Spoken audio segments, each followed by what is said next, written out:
Uma informação para chamar o nosso entrevistado, que está aguardando já há algum tempo aí para conversar conosco. O Irã afirmou que 90% dos mísseis atingiram os alvos e avaliações iniciais de Israel e dos Estados Unidos contradizem a essa informação. A Guarda Revolucionária do Irã, espécie de força de elite do país, disse em nota que 90% dos mísseis que lançou no ataque a Israel atingiram seus alvos. Já segundo a agência estatal iraniana, segundo ainda ela, essa foi a primeira vez que Teherã utilizou o modelo de projéteis ultrassônicos Fatah.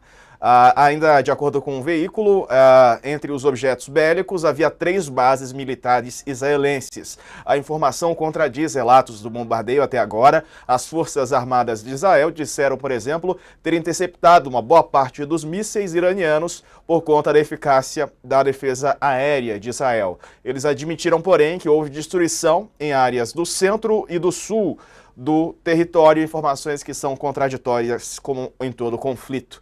Ilan Eichkovitch está com a gente, ele é guia turístico, obrigado por ter aguardado. Ilan, perdão aí pela espera. O Ilan está em Jerusalém com um grupo de 50 brasileiros. Eles estavam passando por Tel Aviv, no local onde teve o atentado com tiros, né, sirenes e tudo mais. O que você viu exatamente? Como é que foi passar por esse momento, Ilan? Boa noite aí para você.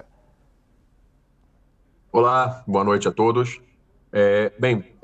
O momento, infelizmente, se torna parte da nossa rotina aqui em Israel desde o dia 7 de outubro. Essas sirenes já haviam cessado desde que o avanço israelense em Gaza se deu mais presente. Voltou com o Líbano atacando a gente, o Iêmen volta e meia, e o Irã entra nessa rotina também. Eu estava com um grupo em Tel Aviv, terminamos o passeio na cidade litorânea de Tel Aviv, estávamos a caminho da capital, Jerusalém, quando a gente começou a ouvir no noticiário que existia a possibilidade de um ataque, algo como uns 15 minutos antes da sirene tocar, não só meu telefone, como de todos os participantes dessa excursão, que são 54 pessoas, se não me engano, que estavam no ônibus contando comigo como motorista, apitou, independente deles terem internet ou não, avisando que um ataque estava a caminho, orientando a gente a ir para um local seguro. Nós paramos o ônibus no meio da rua, em Jerusalém. Um dono de uma livraria cordialmente abriu a porta, nos chamou para entrar e todos nós ficamos lá esperando algo como uns 30 minutos. Diga-se de passagem, dentro desse grupo de mais 50 pessoas, havia também uma gestante e uma criança de 4 anos. Todas elas alvos desse ataque iraniano indiscriminado. A gente, dentro dessa livraria, a gente conseguiu ouvir os booms. Na verdade, demorou algo como uns 15 minutos até ouvirmos o boom. Tivemos uma outra notificação, a imagem que aparece agora na TV, todos dentro da livraria. Tivemos uma outra notificação no celular, indicando que haveria um novo ataque a caminho, novamente um boom. Esperamos alguns booms, na verdade, né?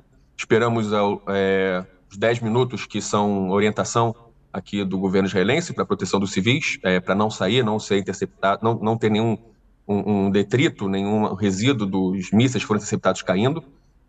Inclusive, um deles matou um palestino em Jericó.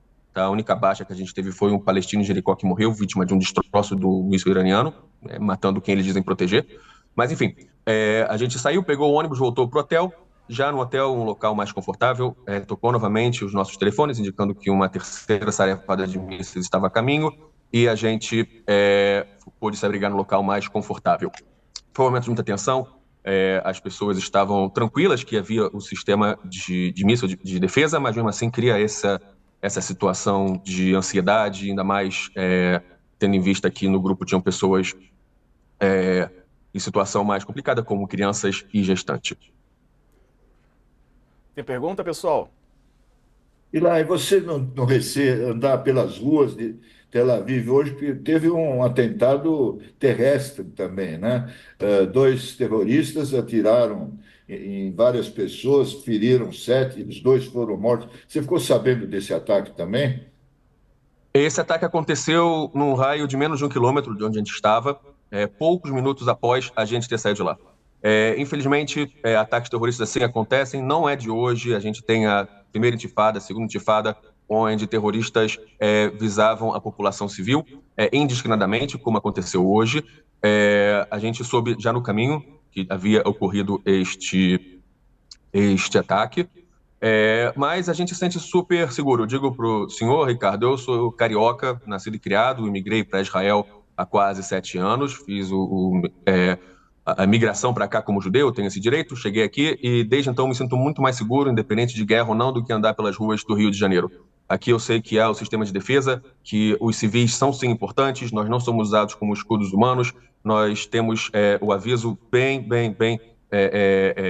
demarcado onde o míssil vai cair, onde a gente deve se proteger. As prefeituras locais mandam mensagens SMS indicando o que está acontecendo, quando que o bunker vai ser aberto, quando vai ser fechado, bem como essa notificação, que, diga-se de passagem, é algo extraordinário, porque os turistas, mesmo sem internet, receberam essa notificação, indicando que haviam se proteger. Imagine se essa tecnologia israelense fosse usada, por exemplo, no Brasil, no Rio Grande do Sul, em outros tantos locais que houveram desastres, para proteção. A gente sente que Israel está protegendo a gente. Desde o dia 7 de outubro, nós vemos sendo atacado. Eu vi que o outro colega de vocês disse quem vai parar o Netanyahu. Tem que fazer a pergunta também quem vai parar o Hamas, quem vai parar o Irã, porque desde então eles não aceitaram os acordos. Querendo ou não, Israel está na posição mais poderosa nessa discussão. Então, se os acordos que foram propostos houvessem sido aceitos pelo lado dos terroristas, essa guerra não teria chegado nesse ponto.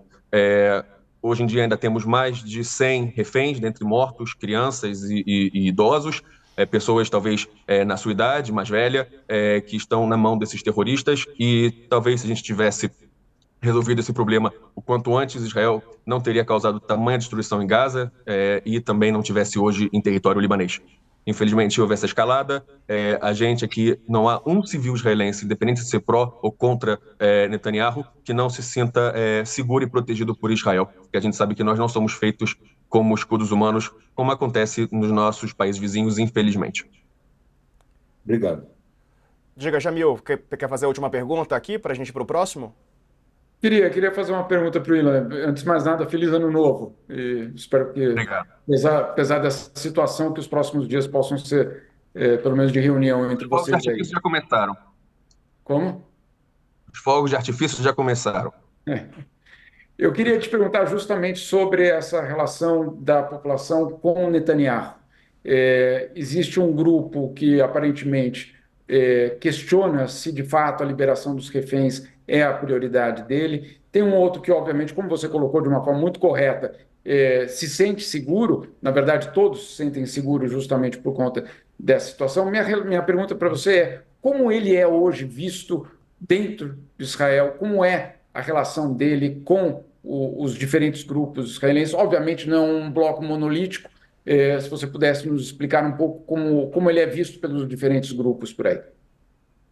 Parafraseando um dos colegas que disse mais cedo, ao longo dessa entrevista, que a gente vive uma ditadura, não é verdade. A gente tem total liberdade de votar. No meu ponto de vista, infelizmente, o Netanyahu continua no poder por tanto tempo. Não acho que seja algo interessante. Existem, sim, pessoas que estão contra o Netanyahu, são frequentes as manifestações. A gente vê banners espalhados pelo país inteiro, culpando ele pelo 7 de outubro. Tem uma expressão que eles usam, Atah Arosh, Atah Hashem, você é a cabeça, você é culpado, mas ao mesmo tempo, como uma democracia, a gente tem o outro lado falando Atah Arosh, Baruch Hashem, que seria a tradução literal, você é a cabeça, graças a Deus. O que é importante entender que nesses últimos dias foi divulgada uma pesquisa eleitoral, caso ocorresse uma nova eleição para o parlamento, e o Netanyahu, que até então não iria ganhar, hoje conseguiria a maioria. Assim como a gente pode entender que a extrema-direita israelense alimenta o terrorismo também retroalimenta a extrema-direita israelense. Israel, a gente não pode esquecer, foi criado por Partido Trabalhista, o Avodá, pessoas de esquerda. Há pouco tempo, em Israel, tem esse governo mais à direita. Ele, infelizmente, ainda teve que se aliar com o pessoal ainda mais à direita, como a trupe do Ben-Gvir e do Smotrich. E enquanto não houver, a gente entende, enquanto não houver uma dissolução desse governo e os nossos inimigos continuarem os atacando, o que no 7 de outubro seria um golpe muito forte para o Netanyahu, essas vitórias militares acabam sendo dando mais poder a ele para uma futura possível eleição que possamos ter quando essa guerra terminar. Então, quem é contra o Netanyahu continuar atacando a gente, ao meu ver e de muitos, apenas está dando a ele mais chance de se manter no poder. Ilan, obrigado, viu, pela entrevista. Um abraço, proteja-se. Esperamos que o mais rapidamente possível a situação fique segura para todos. Um abraço, meu amigo. Amém. Um abraço.